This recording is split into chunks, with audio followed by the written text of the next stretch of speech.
Ich bin Bowie, ich komme aus Hamburg. Gebürtig nicht, aber ich wohne hier schon so lange, dass es sich so anfühlt, als würde ich aus Hamburg kommen. Und ich mache Art Pop.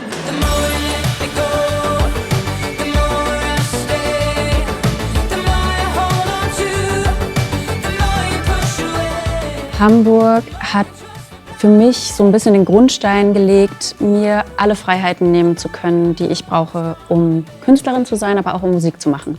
Als ich nach Hamburg gezogen bin, bin ich direkt auf die Reeperbahn, also auf den Hans-Albers-Platz gezogen mit 18.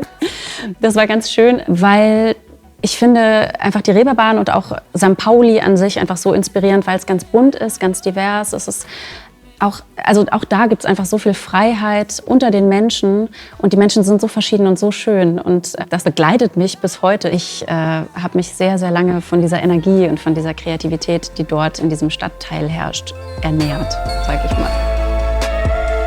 Ich mache Musik vor allen Dingen auch, weil ich in einem musikalischen Haushalt aufgewachsen bin. Meine Eltern sind beide auch MusikerInnen. Und ich durfte einfach von Anfang an immer mit auf Tour sein und bin im Tourbus auch groß geworden. Und habe meiner Mama sehr viel dabei zuschauen dürfen, wie sie in wirklich sehr extravaganten Roben mit ganz viel Pailletten und ganz viel Tüll und ganz viel krassem Make-up auch auf der Bühne stand und einfach das Publikum verzaubert hat. Und das hat mich wiederum verzaubert und das kam mir so ein bisschen vor wie so eine Magic-Superpower. Und ich wusste, ich möchte das einfach auch können. Ich möchte auch Leute verzaubern können. Und deswegen liebe ich es zum Beispiel in den Fundus zu gehen. Und die haben wirklich teilweise noch so unique Einzelteile aus Varieté-Theatern oder aus Theatern, eine Oper oder so. Und ich liebe es, da so reinzuschlüpfen und auch die Geschichte, die teilweise in diesen Klamotten ja steckt. Ne? Und also wurde ja auch schon von vielen KünstlerInnen getragen. Und das macht was mit mir. Das mag ich sehr, sehr gerne. Für mich ist das Konzert in der Elbphilharmonie natürlich ein absolutes Highlight und das direkt im Januar, weil ich natürlich als Hamburger Künstlerin sehr, sehr gerne in der Elbphilharmonie spielen wollte schon immer.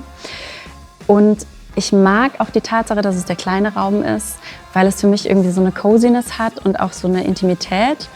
Das macht es auf jeden Fall für mich sehr besonders. So, der Raum wirkt auf mich auf jeden Fall genauso intim und cozy, wie ich es erwartet habe. Ich habe sogar ein bisschen das Gefühl, durch diese wunderschönen Lampen, die da so an der Decke hängen, so ein ganz kleines bisschen so, als würde man im Dunkeln in der Stadt hochschauen, in der Nacht und die Sterne sehen.